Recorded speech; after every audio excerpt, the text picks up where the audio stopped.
Get her out of first class! Captain Graham Ellis's order ripped through Horizon Vale Airways Flight 730 as two security officers stepped into the doorway.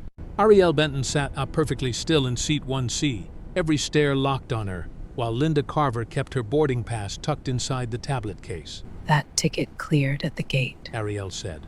Graham pointed toward the jet bridge. Then stand up before we remove you. Phones rose. No one helped. Arielle lowered one hand to the brown portfolio in her lap, and the captain smiled like he had already won. He had no idea the document inside was not her defense. It was the beginning of his downfall. By then, the entire front cabin already knew the argument was no longer about a seat. The captain did not shout. He did not need to. His voice carried through the front cabin of Horizon Vale Airways Flight 730, with the flat certainty of a man who had spent most of his adult life being obeyed before he had to explain himself. His left hand rested on the top of seat 1C, not gripping it, not quite touching Arielle Benton, but close enough to make the message clear. This space, this aisle, this cabin, this aircraft, all of it belonged to him now. Arielle remained seated. Her back was straight against the cream leather seat. Her dark navy blazer was smooth at the shoulders. Her cream blouse buttoned simply at the neck. Her trousers pressed but not expensive enough to announce anything. A small gold ring sat on her right hand, the only thing about her that caught the light. Both hands rested on a brown leather portfolio in her lap. She looked like a business traveler who preferred quiet corners, early boarding, and being left alone. She did not look like the woman whose signature sat at the bottom of documents that decided who wore the uniform Captain Ellis was wearing. Half a step behind him stood Linda Carver, lead flight attendant, 15 years with the airline, tablet held against her ribs like a shield. Arielle's boarding pass was not in Arielle's hand anymore. It was tucked into the front sleeve of Linda's tablet case, folded once, hidden under the black elastic strap. That was the detail Arielle had noticed first. Not the tone, not the stare, the boarding pass. Proof had been taken from the person being challenged, and now the person who had taken it was acting as though proof had never existed. The cabin manifest does not confirm this seat, Graham said.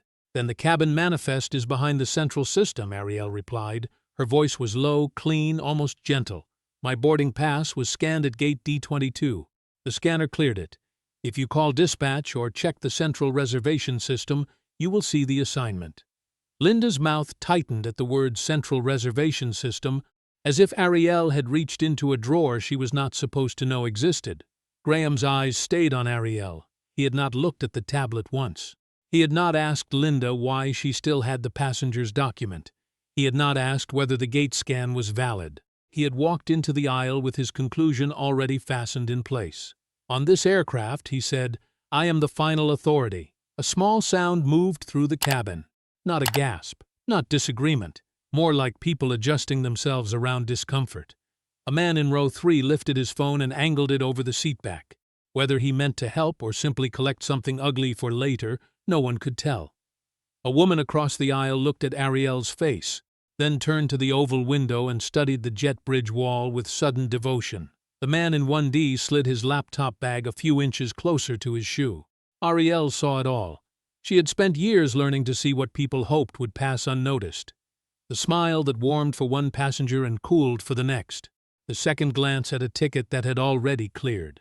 The extra question asked only when the person holding the seat was black. None of it was loud. That was why people called it nothing. That was why it lasted. Linda shifted behind the captain. Mom, if you simply step out, we can avoid making this larger than it needs to be. Arielle looked at her. You can return my boarding pass now. Linda did not move. Graham's jaw flexed. This is no longer a discussion. Arielle turned back to him. She could have ended it then. One sentence would have changed the temperature in the cabin, changed Linda's face, changed Graham's posture, changed the meaning of every breath everyone had taken in the last 5 minutes. But she had not come aboard Flight 730 to be recognized. She had come to learn what happened when she was not. So she let the silence stretch until even the air vents seemed too loud.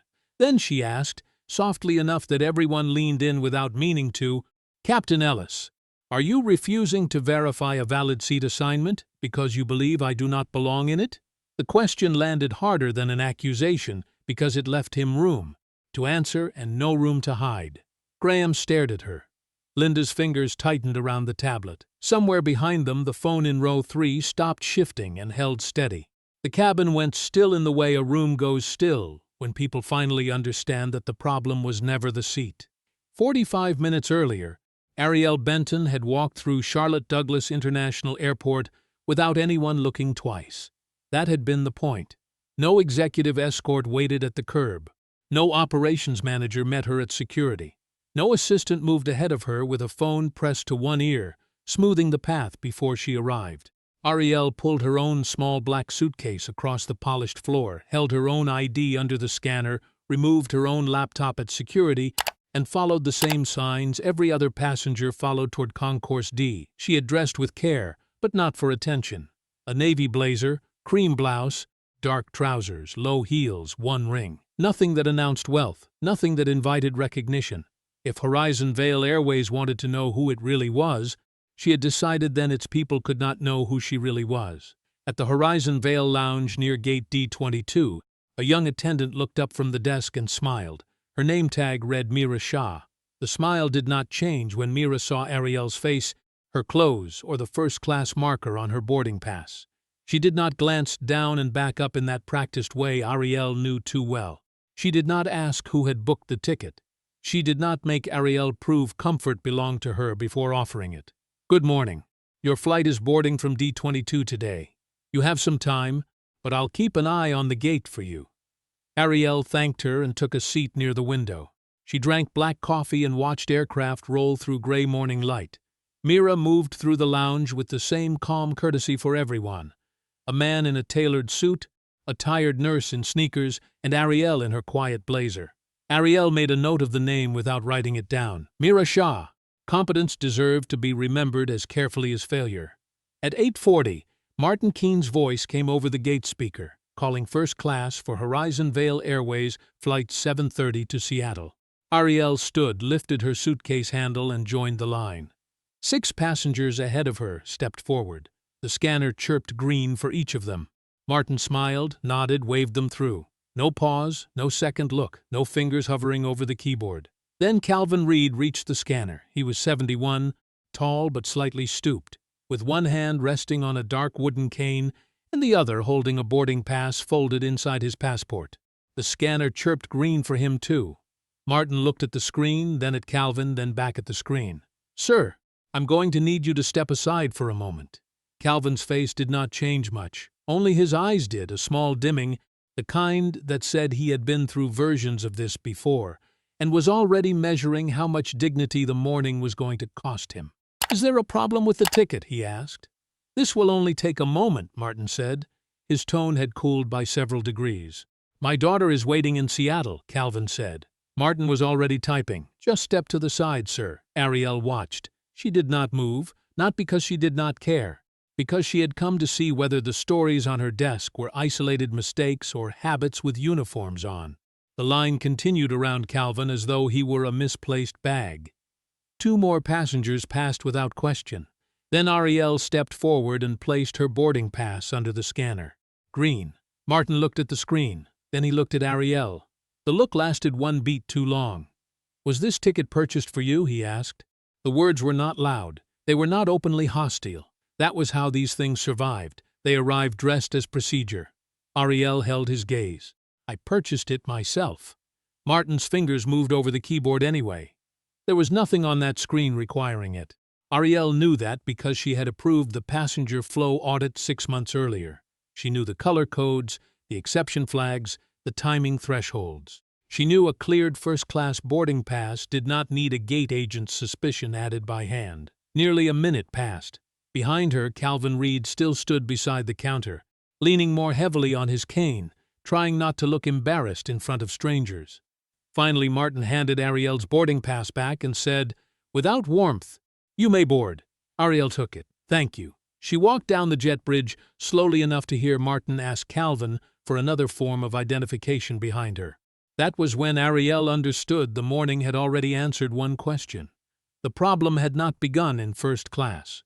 It had begun at the gate, in the tiny extra moments given only to certain people, in questions soft enough to deny and sharp enough to wound. Arielle Benton had not chosen Flight 730 because it fit her schedule. She had chosen it because the numbers had pointed to it, and numbers, unlike people, rarely tried to soften what they were saying. Long before she sat in seat 1C with Captain Graham Ellis standing over her, Arielle had learned to trust patterns. She learned that first in Hale County, Alabama, in a strip of low farmland where summer heat rose off the pavement before breakfast, and the nearest airfield looked more like a patched piece of road than a place where futures could begin. Her father maintained small agricultural planes and training aircraft in a metal hangar that smelled of fuel, dust, old coffee, and patient hands. He was not a man who filled silence just to prove he was there. He taught by doing. When a loose panel rattled, he listened before touching it. When an engine coughed, he heard the difference between wear and warning. Once, after Arielle asked why he checked the same part twice, he told her, "A plane does not care what you look like. It only responds to skill, precision, and discipline." She carried that sentence for the rest of her life, partly because it was beautiful, and partly because the world outside that hangar did not live by it. Her mother worked as a public school librarian and believed books could put a runway inside a room. She brought home stories about Bessie Coleman, the Tuskegee Airmen, women who crossed oceans, pilots who entered cockpits long before the world decided to welcome them there. Arielle read them at the kitchen table while her father's coveralls dried on a hook by the back door. By the time she entered college for aviation management, she already understood aircraft better than some people understood their own ambition. She also understood something quieter and heavier. She would be asked to prove what others were allowed to assume. A classmate once asked whether she had received a special admission slot, as if excellence could not have carried her through the front door. During an internship at a major carrier, a department manager walked her to customer support on her first day, even though her paperwork clearly assigned her to operations planning. He laughed when she corrected him, called it an honest mistake, and never apologized. After graduation, interviews came with warm handshakes, polished compliments, and no offers. She was impressive, they said, promising, well-spoken, a strong candidate. The words landed like clean napkins placed over closed doors. Arielle did not file a public complaint. She did not give them the satisfaction of watching disappointment make her smaller. She studied harder. Fleet utilization, crew scheduling, fuel hedging, route profitability, customer recovery, risk controls, passenger psychology. If they would not let her enter the industry through the front door, she would learn where every door was built. At 37, she stood before a room of investors in Raleigh with a plan for Horizon Vale Airways. 5 aircraft, 9 domestic routes, disciplined costs, and a promise that service would mean dignity, not just wider seats and better meals. The first year nearly broke her. The second year proved the model. By the time Horizon Vale reached 46 aircraft and more than 70 routes, with annual revenue near $2.5 billion, Arielle was no longer asking the industry for permission. She was signing the papers other people waited on. But success has a way of hiding rot under polished floors. 16 months before Flight 730, complaints began appearing in clusters. A black physician in Tampa asked if she was sure she had read her boarding pass correctly. A black executive in Phoenix required to verify a premium status card that no one else in line had shown. A black veteran in Denver moved out of premium cabin seating after an employee said the system might have confused him with another passenger. The responses were polite, sterile, nearly identical. "We regret the inconvenience. We will reinforce training. We value every guest." Case closed. Arielle read the letters twice, then read the employee names. That was when she saw the pattern. Same stations, same roles, same kind of passenger, same soft language used to bury hard facts.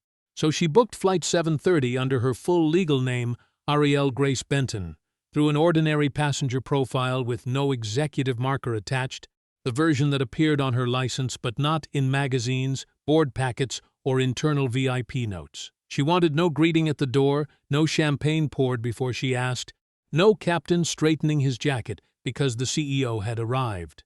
She wanted the company to meet her as it met everyone else. And by the time Martin Keene made Calvin Reed step aside at gate D22, Arielle already knew the test had begun before she ever reached the aircraft. Linda Carver was standing at the aircraft door when Arielle Benton stepped off the jet bridge, and for half a second Arielle saw the version of Linda that most passengers probably remembered. Warm smile, chin lifted, shoulders square. Voice polished smooth from 15 years of greeting people who expected comfort before they had earned kindness. "Mr. and Mrs. Donnelly, welcome back. Lovely to have you with us again," Linda said to the couple just ahead of Arielle. She touched the edge of the wife's sleeve lightly. "Not enough to be familiar, just enough to say you are known here. Your seats are ready. Enjoy the flight." Then Arielle reached the door. She held out her boarding pass. Linda took it, and the smile did not vanish. It simply stopped arriving. It remained on the face, but not in the eyes, not in the small muscles around the mouth, not in the breath. Linda looked at the pass, seat 1C. She looked at Arielle. Then she looked at the pass again, as if the paper had embarrassed itself. "You are seated in first class?" Arielle let the question sit there for one quiet beat. She had learned over the years that some questions were not questions at all. They were little fences, painted white, placed low enough that the person building them could deny they were fences. "That is what the boarding pass says," Arielle replied. Linda blinked once. "Of course, right this way," but she did not move right away. Arielle stepped past her and walked into the front cabin, where morning light had turned the leather seats pale and expensive. Seat 1C waited on the aisle. Arielle placed her small suitcase overhead and slid her brown leather portfolio beneath the seat in front of her. As she sat, the man in 1D moved his laptop bag closer to his ankle, not dramatically, not with fear, just with that small, quick adjustment people make when their body has decided something before their manners can catch up. Across the aisle, a woman in 2A watched Arielle long enough to be seen watching, then lowered her eyes to her phone. No one said anything. No one had to. Silence has weight when it knows exactly what it is protecting. Linda began pre-departure service a few minutes later. She offered champagne to 1A with a smile that returned fully, orange juice to 1B, sparkling water to 1D. She bent slightly when she spoke, remembered names from the manifest, laughed at a harmless comment from the man by the window. When she reached Arielle, she did not ask. She placed a small bottle of water on the tray ledge and kept moving. Arielle looked at the bottle. Then she looked at Linda. "I would like the same champagne you offered the others." Linda stopped. The pause was not long enough for anyone who wanted to excuse it. It was long enough for anyone who had lived inside pauses like that. "Certainly," she said. She returned with a glass, set it down a little harder than she had set down the others, and turned away before Arielle touched it. Arielle did not drink. She only noted the size of the glass, the placement of Linda's fingers, the absence of eye contact. Small things, people would say later. Always small things, until there were too many to count. Boarding continued behind them. Rolling bags knocked softly against seat frames. A man laughed too loudly near the galley. Somewhere near the back, an ordinary laugh might have broken the tension on another flight, but this cabin stayed quiet because comfort was easier than courage. Then Linda returned with her tablet held flat against her ribs. Her expression had changed from service to procedure. "Miss Benton, I'm sorry, but there appears to be an issue with seat 1C on the cabin manifest." Arielle reached into the inside pocket of her blazer and handed over the boarding pass. The gate scanner cleared it. Linda took the pass. She studied it. She tapped the tablet twice. Then, instead of giving the pass back, she folded it once and slid it into the front sleeve of her tablet case. Arielle's eyes followed the movement. "You may check it," she said. "You may not keep it." Linda gave her a thin smile, one trained enough to pass from a distance and fail up close. "I'll return it once this is resolved." That was the moment Arielle knew Linda was not looking for the truth. The truth had been in Linda's hand, printed in black letters, confirmed by a green scan, attached to a passenger sitting exactly where the airline had placed her. Linda was looking for permission to doubt it. "The seat is not matching my system," Linda Carver said, and there it was, the sentence she had been building toward since the aircraft door. She held the tablet between them, screen angled just enough for authority and not enough for transparency. Arielle Benton did not reach for it. She knew better than to chase proof in someone else's hand. "Your cabin manifest may not have refreshed," Arielle said. "If the assignment was confirmed close to boarding, the central reservation system would be the authoritative record." Linda's eyes narrowed by a fraction. Not enough for anyone else to call it anger. Enough for Arielle to understand that knowledge had become another offense. "Mom, I work this aircraft every week. Then you know the cabin tablet can lag behind the gate scan." Linda's smile returned, thinner now, polished over something harder. What I know is that I have a discrepancy in my cabin, and I am responsible for resolving it. Then resolve it, Arielle said. Call the gate. Call dispatch. Check the central system. Any of those would answer the question without moving me from a seat I paid for. A suitcase wheel bumped against an armrest somewhere behind them. Boarding had slowed. Not stopped, not officially, but slowed in that uneasy way people move when drama has taken up space in a narrow aisle. Linda shifted closer to Arielle's row, blocking part of the path with her hip and tablet, then said, "I'm going to need you to step out of the seat while I sort this out." Arielle looked past Linda at the passengers now gathering behind her, then back to the lead flight attendant. "I am not delaying boarding. I am seated. You are standing in the aisle with my boarding pass." A man in row 3 lifted his head fully now. The woman in 2A lowered her phone but did not put it away. From seat 2B, Tessa Morgan watched with the stillness of someone trained to separate emotion from evidence. She had seen enough courtroom footage, deposition rooms, and airport complaints to know when a small service disagreement had become something else. Quietly, she placed her phone flat on her tray table, camera angled low. It captured Linda's tablet case, the sleeve where the folded boarding pass had disappeared. Arielle's hands resting on the brown portfolio, and Linda's shoes planted beside seat 1C as if the aisle belonged to her personally. "Mom," Linda said, voice softening into that careful customer service tone that made every word after it feel less like service and more like warning. "If you are not willing to cooperate, I will need to involve the captain." Arielle's expression did not change. "I am cooperating with verification. I am not cooperating with being removed from a seat I paid for." That sentence settled over the first-class cabin with unusual weight. It was not dramatic. It was too exact for drama. Even the passengers who wanted this to be nothing could feel the shape of it now. Linda had not asked the man in 1D to step out while she verified him. She had not kept the Donnellys' passes in her tablet case. She had not looked at anyone else's cleared ticket and treated it like a suspicious object. Linda tapped her tablet again, though Arielle could see from the rhythm of her fingers that she was not entering anything meaningful. It was performance now. Procedure as theater. The manifest does not show you confirmed. Then your manifest is incomplete. That is not for you to decide. "No," Arielle said. "It is for your system to decide." And your system already did. Linda's face hardened. It happened quickly, then vanished, but Tessa's phone caught it. The man in row 3 adjusted his own camera, less hidden now. A murmur moved through the cabin and died almost immediately, as if people were afraid of being heard choosing a side. Linda leaned down slightly, lowering her voice. "You're making this more difficult than it needs to be." Arielle looked at the folded edge of her boarding pass inside the tablet sleeve, then at Linda. "No, you are." For the first time, Linda had no ready line. The silence exposed her. She looked toward the cockpit door, then back at Arielle, and made the decision Arielle had been waiting to see whether she would make. Not the right decision, the familiar one. "I'll get Captain Ellis." She turned and walked forward, carrying Arielle's boarding pass with her. Arielle remained seated. She turned her head toward the window, where the jet bridge wall filled the view, gray and close and unhelpful. Her face showed no anger, but one finger moved lightly across the edge of the portfolio in her lap. Inside it, beneath a clean sheet of notes, was a memorandum printed on Horizon Vale letterhead. Signed 3 days earlier, she had not wanted to use it this soon. She had hoped the system would correct itself before power had to reveal power. But Linda had just shown her something more useful than a system error. She had shown her what certain people did when the truth was available and still inconvenient. The cockpit door opened with a soft mechanical click, and Captain Graham Ellis stepped into the first-class cabin, as if the aisle had been built for his arrival. He was tall, silver-haired, carefully pressed, the kind of man whose uniform seemed less like clothing than evidence. 4 gold stripes shone on his sleeve.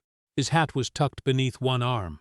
Linda Carver walked half a step behind him, carrying Arielle Benton's boarding pass inside her tablet case, not in her hand, not offered forward, not returned to the person whose name was printed on it.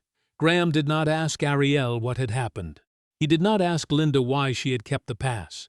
He did not glance toward the gate agent, did not call dispatch, did not check the central reservation system. His face already held the tired patience of a man arriving not to investigate, but to finish. "Mom," he said, stopping beside seat 1C, I need you to come with me to the jet bridge." Arielle looked up at him. Her hands remained on the brown portfolio. "For what reason?" "Captain?" Graham's eyes moved once to Linda, then back to Arielle. "There appears to be a problem with your seat." "There is a problem with your tablet," Arielle said.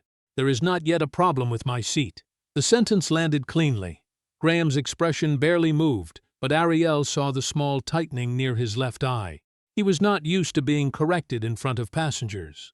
He was especially not used to being corrected in technical language by a black woman sitting alone in first class, speaking softly, refusing to perform embarrassment for his comfort. Linda shifted behind him, as if waiting for the correction to be punished. Graham placed one hand on the top of the seat across the aisle. "On this aircraft, I am responsible for safety and order. I understand that.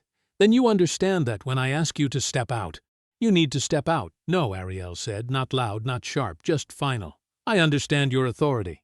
I do not understand your refusal to verify the record that would resolve this without removing me." A faint murmur passed through the cabin and disappeared. Tessa Morgan's phone remained low on the tray at 2B, camera angled just enough to capture Graham's profile, Linda's tablet case, and Arielle's stillness. Samuel Price, in 1D, had stopped pretending to read. His thumb rested between 2 pages of his hardcover book. His eyes moved from the captain to Arielle and back again. He knew what he was watching. That was the difficult part. "Mom," Graham said, lowering his voice into something meant to sound calm and official, "if you continue refusing crew instruction, this may be treated as interference." Arielle's face changed then, but only slightly. A small sadness moved through her eyes, gone almost before it appeared. There it was. A woman seated quietly with a valid ticket had become a security concern because she would not accept a wrong answer. "Please state the policy basis for removing me," she said. Graham blinked. "I do not owe you a policy lecture." "No, Captain. But you owe every passenger on this aircraft a policy reason before you remove one of them." The cabin became quieter than silence. People who had looked away looked back. People who had been watching for entertainment now watched with discomfort. Graham's jaw worked once. He was deciding whether to step back into procedure or forward into pride. Arielle could see the decision forming, and she knew before he spoke which way it would go. "You are escalating this situation," he said. "I am asking you to verify a seat assignment. You are refusing a direct instruction.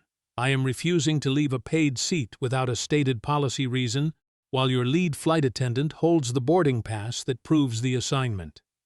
For the first time, Graham looked toward Linda's tablet case. It was a quick look, but not quick enough. Tessa's phone caught it. Linda's fingers tightened over the black sleeve. Graham turned back to Arielle, and the authority in his face hardened because he had seen the weakness in his own position and chosen not to repair it. "If you do not come with me voluntarily, I will have ground security meet us at the door."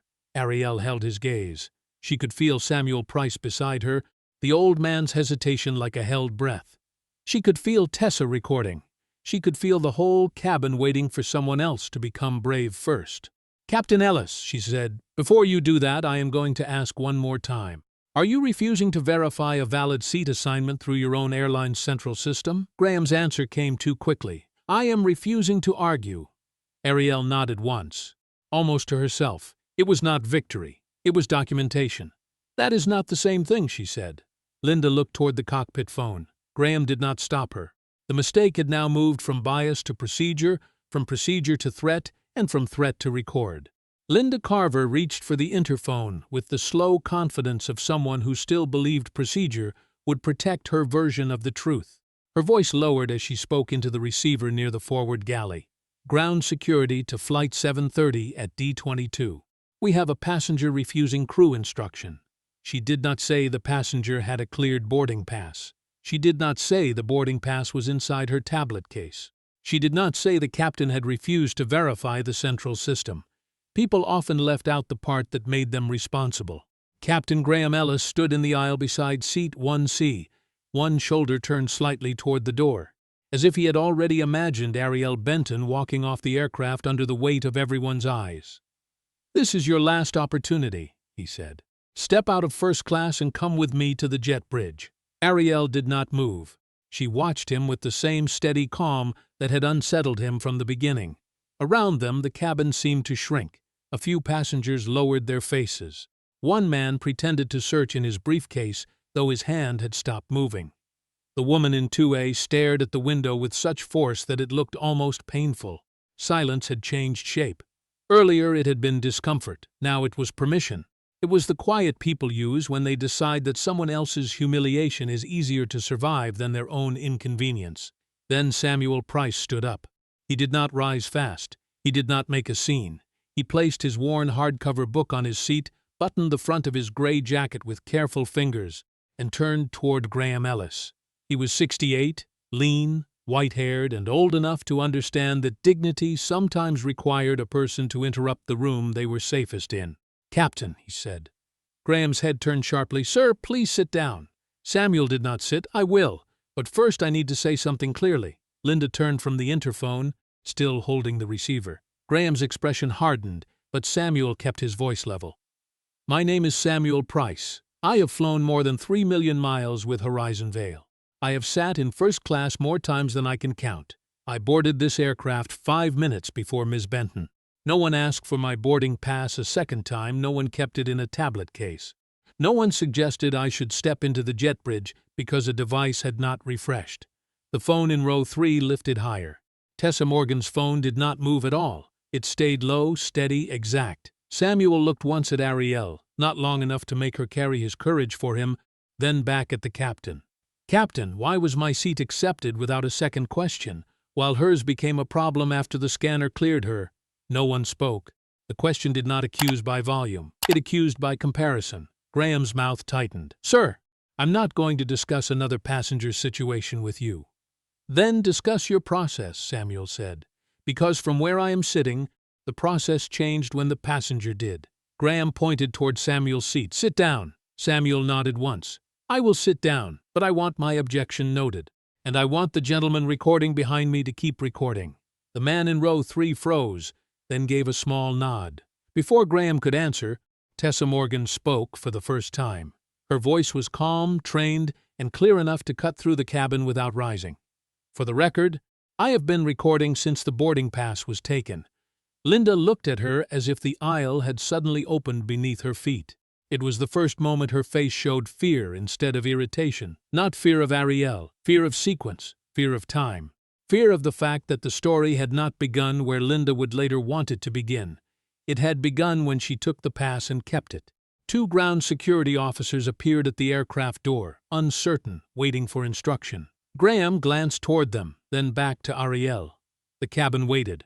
Arielle rested one hand on the portfolio in her lap and said quietly, "You still have time to verify the seat." It was an offer.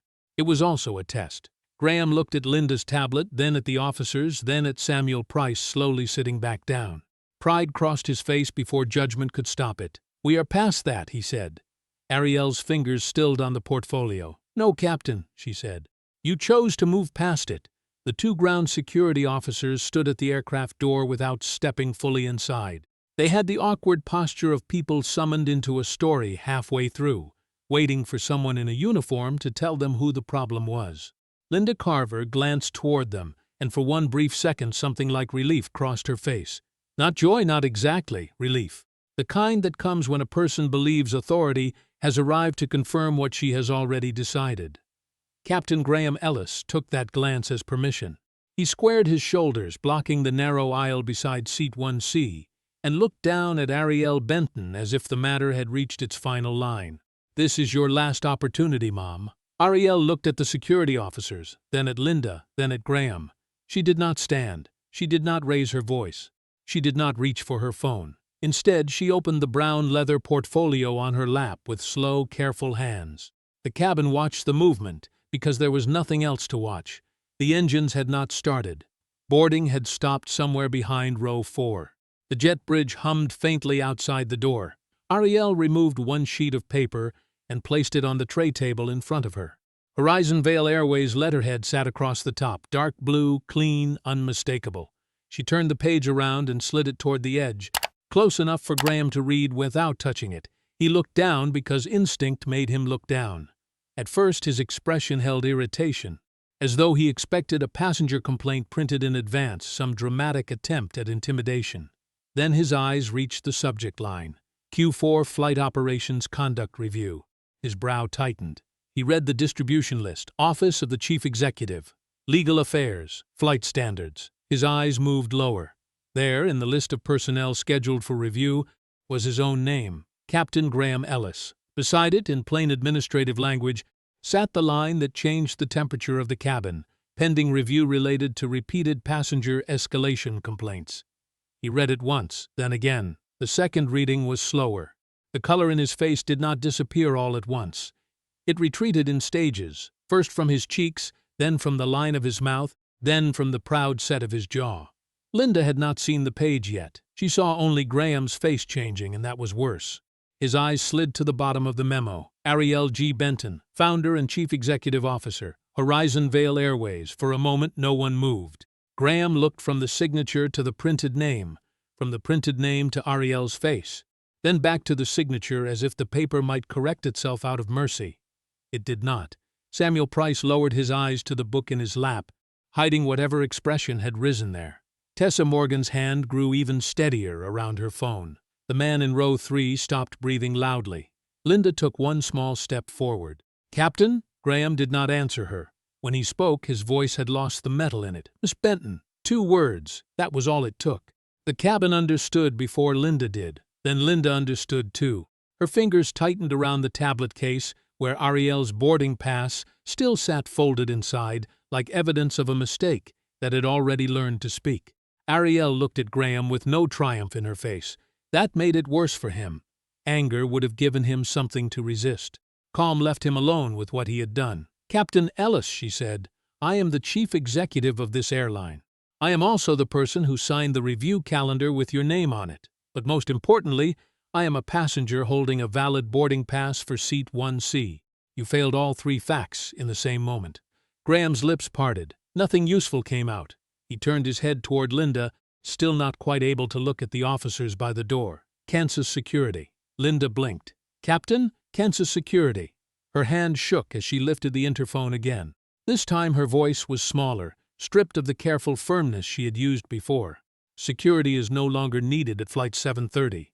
The 2 officers exchanged a look and stepped back toward the jet bridge. Arielle turned to Linda. "My boarding pass." Linda unzipped the front sleeve of the tablet case. The paper came out folded, slightly bent at one corner. She extended it with a hand that was no longer steady. Arielle took it, unfolded it once, and placed it on top of the memo. She did not say thank you. It was not rudeness, it was precision. Courtesy given only after power is discovered is not courtesy. It is damage control wearing a smile. Graham Ellis returned to the cockpit without looking at anyone. There was no reserve captain close enough to replace him without holding the aircraft for hours, and Arielle would not punish a full cabin of passengers for one man's failure. The door closed behind him with a soft mechanical click, and for a moment that small sound seemed louder than everything that had come before it. He was still the captain of Flight 730. He would still taxi the aircraft, speak to ground control, lift more than 100 people into the air, and bring them across the country.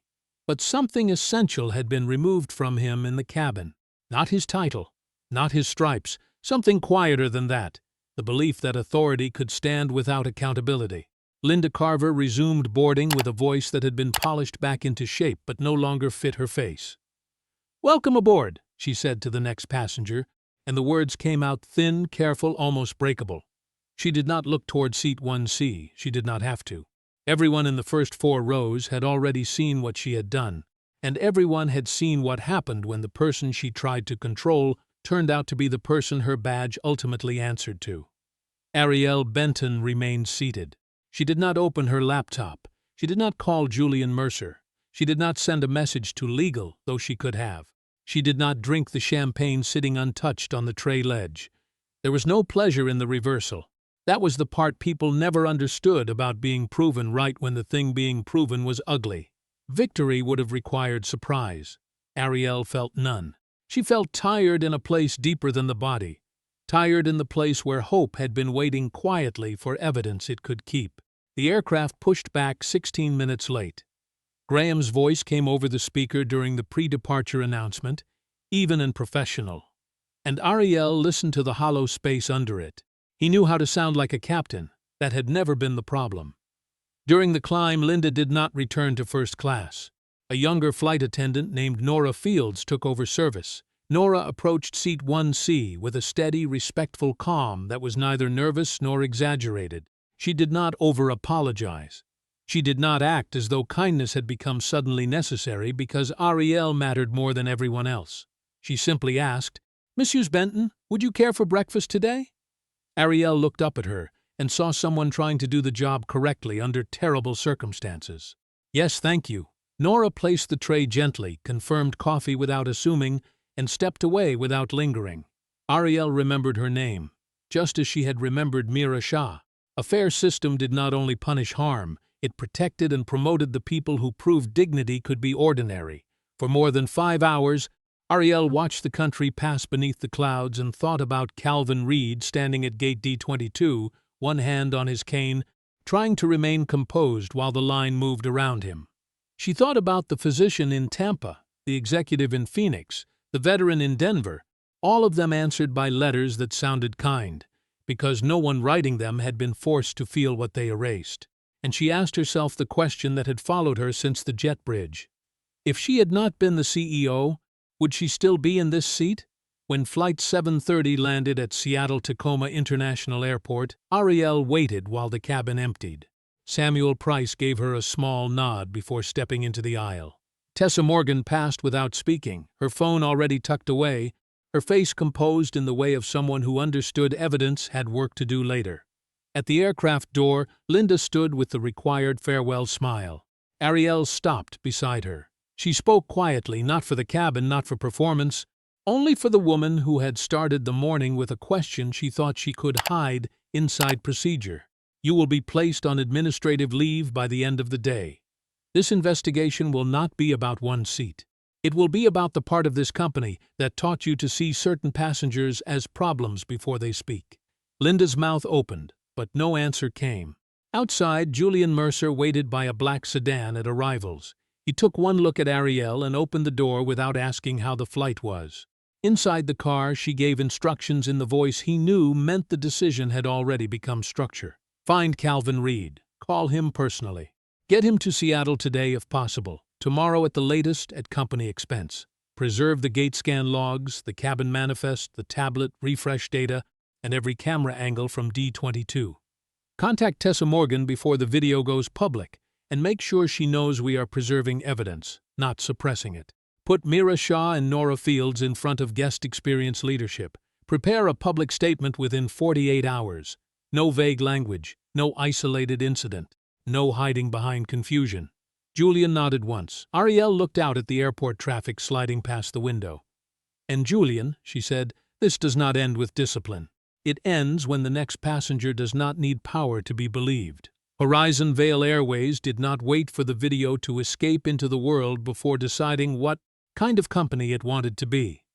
By 7:30 the next morning, before most passengers from Flight 730 had finished telling their families what they had seen, the airline released a statement under Arielle Benton's name.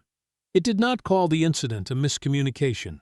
It did not hide behind the phrase isolated misunderstanding. It said what had happened in plain American language. A black passenger holding a valid first-class boarding pass had been questioned unfairly, had her boarding pass retained by a crew member, and had been threatened with removal from her seat before the proper system verification was completed. The statement acknowledged that the passenger was Arielle herself, the founder and chief executive officer of Horizon Vale Airways, but it did not let that fact become the center of the apology.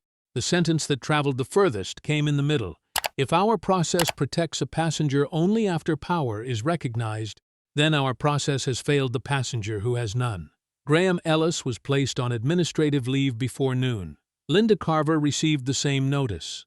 Martin Keene, the gate agent at D22, was removed from frontline duty pending review of his handling of Calvin Reed and other boarding interactions. Julian Mercer preserved the scan logs, tablet refresh records, gate footage, security call timestamps, and crew communications before anyone could misplace them behind routine retention language. Tessa Morgan's recording arrived through formal legal channels that afternoon, accompanied by a letter that was professional, sharp, and impossible to dismiss. Arielle read it once, then sent it to outside counsel without changing a word. Within 48 hours, Horizon Vale retained an independent civil rights review team to reopen 3 years of passenger complaints. The company also announced that quarterly complaint data would be published by route, station, employee role, complaint type, and resolution category. The board hated the risk. Insurance hated the exposure. A few advisors warned Arielle that admitting too much too quickly could cost the airline millions. She listened to all of them, then said the same thing she had said in the car outside Seattle-Tacoma. "We are not protecting the brand by hiding the truth. We are protecting the brand by becoming worthy of it." 5 weeks later, Graham Ellis was terminated for bypassing verification procedure, misusing crew authority, and escalating a seated passenger without a policy basis. Linda Carver was terminated after the review connected her behavior on Flight 730 to a broader pattern of complaints that had been softened, delayed, or closed without real action. Martin Keene completed retraining but did not return to passenger-facing work. Calvin Reed received a direct call from Arielle, not from a department, not from a template, not from someone reading a paragraph approved by legal. She apologized to him by name. His expenses were refunded, a new flight to Seattle was arranged at company cost, and a signed letter arrived at his home a week later. He wrote back in careful handwriting, telling her that the apology mattered less than whether the next man with a cane would be believed the first time. Samuel Price sent a letter too. He wrote that he had stood up not because he knew Arielle was powerful, but because he did not want the next generation in his family to inherit a world where dignity had to be argued for in public. Arielle kept that letter on the corner of her desk, beside the one from Calvin. 12 months later, most of the independent review's recommendations had been implemented. Every seat removal request now required a stated policy basis, supervisor review when time allowed, and confirmation through the central reservation system before escalation. Training changed too. Mira Shah and Nora Fields were invited to speak in the new service program, not as heroes, but as examples of what fairness looked like when it was ordinary. Horizon Vale also opened an aviation scholarship in Alabama for black college applicants and low-income adult learners entering flight operations, maintenance, dispatch, and pilot training. On the first Birmingham to Seattle service after the program launched, Arielle stood at the aircraft door and greeted each passenger herself. In the cockpit, a young black woman captain adjusted her hat, checked her instruments, and prepared to fly a route that would not have existed without the morning that nearly removed Arielle from Seat 1C. Her path had begun before the new scholarship existed. Through an earlier training partnership Arielle had fought to fund years before. Arielle looked from the cockpit to the cabin, at business travelers, retirees, workers, young professionals, strangers of every background taking their seats without needing to explain why they belonged there. She did not smile broadly. That was not her way, but something in her face softened. Respect was not a luxury service, it was the minimum standard, and no seat on any aircraft should ever become the place where a human being is forced to prove their worth. If this story made you think about what you would have done in that cabin, hit like and subscribe for more stories like this. Tell us which moment stayed with you the most, and comment where you're watching from.